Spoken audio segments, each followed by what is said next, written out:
Good afternoon, everyone. 48 First Alert meteorologist Chelsea Aaron here just with another weather extra because while it is beautiful this weekend, definitely cooler today, we are tracking big changes down the road early this week and it is going to be severe weather. Strong to severe storms possible still late Tuesday evening, and we are getting into some of our higher resolution model data, and so the timeline has been changed ever so slightly. This is now becoming just mainly a Tuesday evening event versus a Wednesday morning event, but we're going to get into all of that and what to expect as we head throughout the rest of the week. So first things first, let's talk about today. Live look at Decatur. We are seeing plenty of sunshine on this Sunday. Despite the sun, though, temperatures much cooler.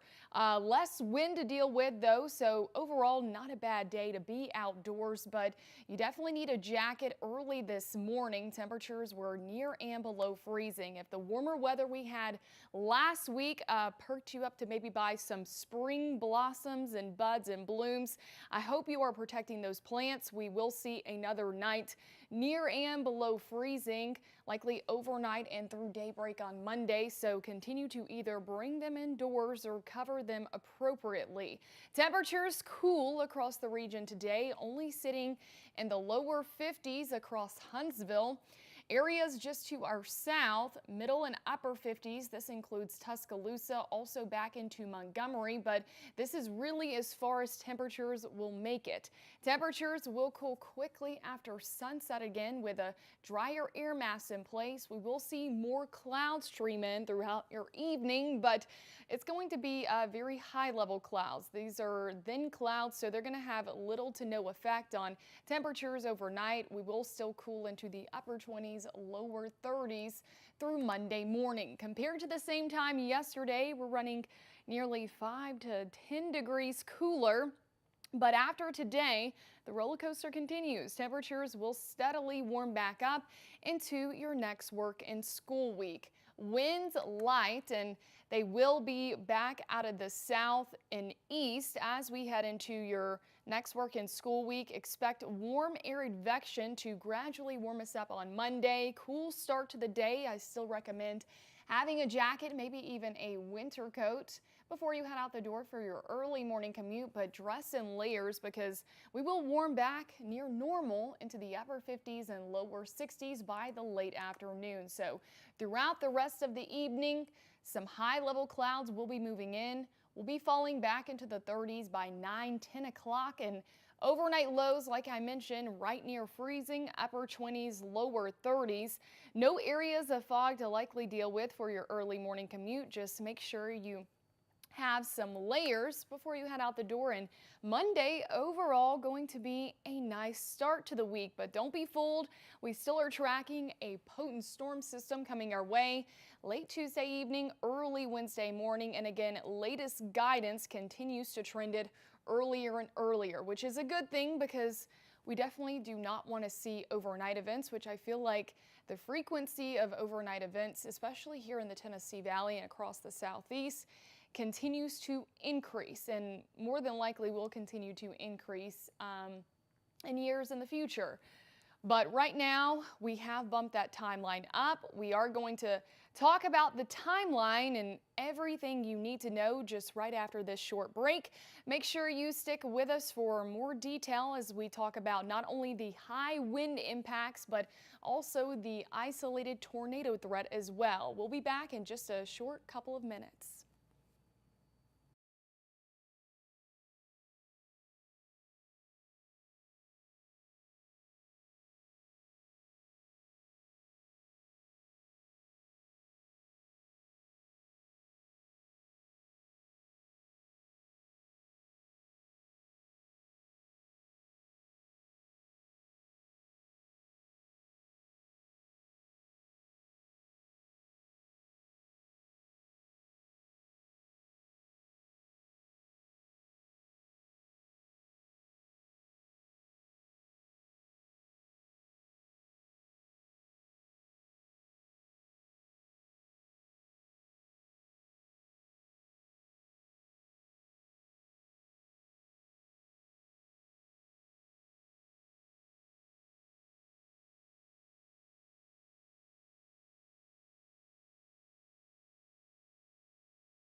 Well, thank you for staying tuned. We are now going to talk about the potent storm system coming through late Tuesday evening, early Wednesday morning. And I will say the Storm Prediction Center has actually trimmed back areas along and east of I-65. So areas to the west, just like our last severe setup, you do have a more intense threat of the potential of severe weather. But that's not to say that you could see some power outages and also down trees area-wide to the east as we head into the late evening hours. So I'm going to go ahead and show you our latest storm threat across the Tennessee Valley. Again, this is mainly going to be along and west of I-65. Damaging winds, heavy rainfall, isolated tornadoes. The impacts really have not changed. However, again, we have sped up that timeline just based on our higher resolution models. So we will be tracking a mid-latitude cyclone that will start to take shape tomorrow on Monday and race quite quickly for areas across the Great Plains. On Monday, we see beautiful weather, but by the time we head into Tuesday, you'll notice the winds picking up out of the south. And this is important to note. These are going to be pressure gradient winds. It's likely not going to be raining at all through the afternoon, but it will already be windy. Note, sustained wind speeds could be as high as 20 and 30 miles per hour, but gusts will be much higher. We're talking 40 to 50 miles per hour before it even starts raining. So power outages will be possible before the main line even arrives. This is important to note because you want to have fresh batteries, charge all of your devices in case you lose power before the actual main line that could contain strong to severe storms arrive later in the evening. This is why we stress having more than one way to receive watches and warnings, because if your power were to go out, you cannot watch us on TV per se. Make sure you have a weather radio. The battery backup will likely kick in for your weather radio once your power goes out, and you'll be able to still receive weather alerts throughout the evening. And if you download our 48 First Alert weather app as well, that's where you also can get alerts throughout the night. So the winds will already be picking up. Cloudy and warm, temperatures near 70 degrees Tuesday afternoon. But the main line, it's going to be arriving, and that's where you see it approaching back into Jackson, Tennessee. It will arrive into northwest Alabama anywhere from 9 o'clock in the evening. And this is going to be a quick hitting system. The wind wrapping around this area of low pressure is going to be extremely intense. Basically just a high impact wind event. However, we also can't rule out the possibility of isolated tornadoes embedded within the actual line moving through. So northwest Alabama, 7 o'clock to 9 o'clock in the evening. Areas along I-65 likely 8 o'clock to 10 o'clock in the evening, and far northeast Alabama, last but not least, you're going to be right around 9 o'clock to 11 o'clock just before or at midnight. So originally we thought this was going to be exiting 3 o'clock in the morning, and now it looks like it could be out of the area completely by midnight.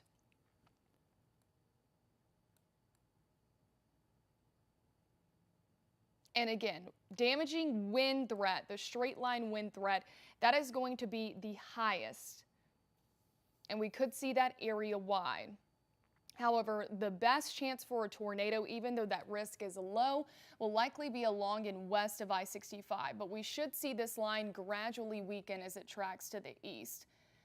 So here are some of the potential wind gusts. Again, it's already going to be windy throughout the day, but the highest wind gusts, the most impactful winds, will be arriving during the evening. And these could exceed 60, 70 miles per hour ahead and within the actual line. So some 40, even close to 50 mile per hour wind gusts will be possible through the afternoon and early evening. And then once the main line actually arrives, we could see 60 to 70 mile per hour wind gusts. And so I am anticipating if a tornado watch is issued, more than likely we're going to see more severe thunderstorm warnings than tornado warnings. However, they'll likely have what we call a considerable damage tag on these severe thunderstorm warnings, just because We could see wind gusts as high as 70, maybe even 80 miles per hour within that line. So it's important to treat these severe thunderstorm warnings as you would a tornado warning. So these very high winds are going to race to the east quite quickly. And again, we should see it weaken with time. If you are along and west of I-65, this includes Rogersville, back to Florence, Russellville, Moulton, Haleyville, Double Springs, even right on the line from Decatur up to Athens. I would recommend monitoring the weather quite regularly throughout Tuesday evening, because again, you have the highest risk not to only see considerable damage from these wind gusts that could exceed 60 miles per hour, but also that tornado potential as well. And we're expecting just brief spin up tornadoes. They're not going to exceed EF1 more than likely because the instability is so low. But we could see instability rush in ahead of this line for areas to the west, surface-based instability. They could tap into the very strong wind shear, but they're not going to be able to sustain themselves. So these are not going to be supercellular in nature. The wind, high wind, will exit just around or before midnight, and winds will temporarily subside Wednesday morning.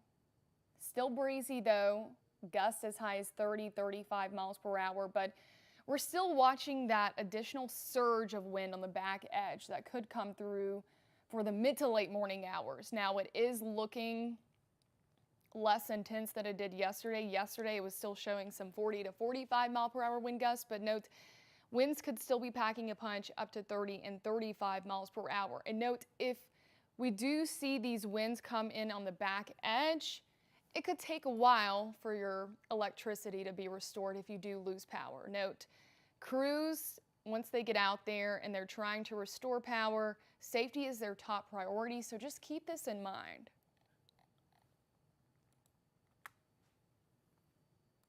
And this is just looking at some of the dynamics and parameters within the storm system. We use this when we're trying to look at the tornado potential. So storms and fuel, this is CAPE, convective available potential energy.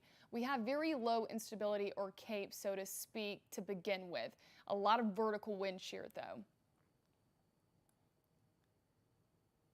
But just based on the latest guidance, you see all you really need is 500 joules per kilogram plus ample wind shear to produce a tornado. So areas along and west of I-65, you have the highest threat, but note the tornado risk is extremely low. The damaging straight line wind threat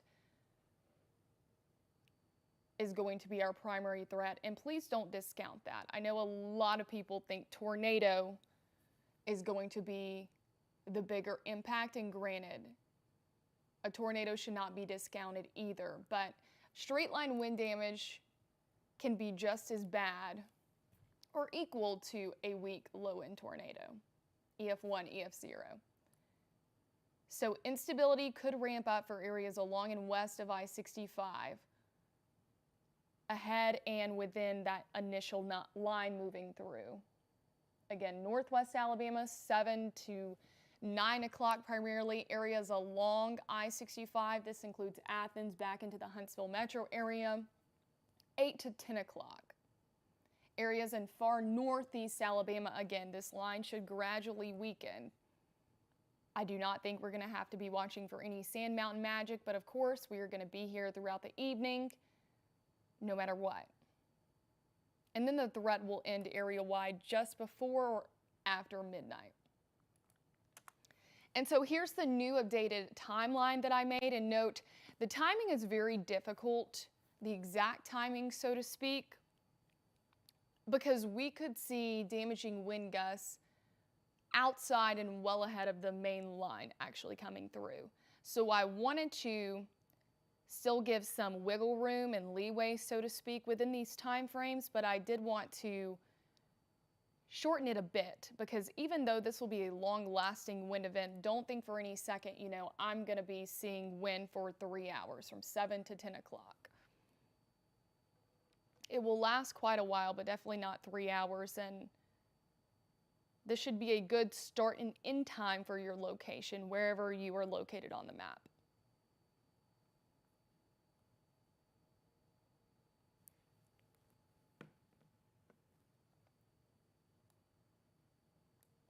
And then one last look at your 10-day forecast before I let y'all go. And of course, we're going to have more details coming up at our shows this evening at 5 and 10 o'clock. Please join us. And we're going to have the latest in breaking news as well. So Monday, pleasant start to the week, but big changes down the road late Tuesday primarily now. We have issued 48 first alert weather days, mainly for a very high impact wind event. These winds are going to be intense. They could exceed 60 and 70 miles per hour. It will be windy before the main line of storms even arrive. And within that actual line, we could see winds as high as 70, 80 miles per hour. Also embedded tornadoes along that line as well. Highest risk will be along and west of 65. The storms will end quickly, likely near midnight, around midnight. And we will see plenty of sunshine, but winds still gusting through your mid to late morning hours on Wednesday, so it could take some time for your power to be restored. Temperatures turn cooler once we head into Thursday, dropping back into the 50s. And then we steadily warm back near normal into the 60s toward the end of the week. Our next weather maker will bring more rain, likely as we head into next weekend. Right now, no threat of strong to severe storms. Of course, if that should change, we'll be the first to let you know. And don't forget, daylight saving time ends this next weekend, so we are going to be springing forward 1 hour. Again, thank you so much for joining us, and stay tuned for our shows coming up this evening at 5 and 10 o'clock.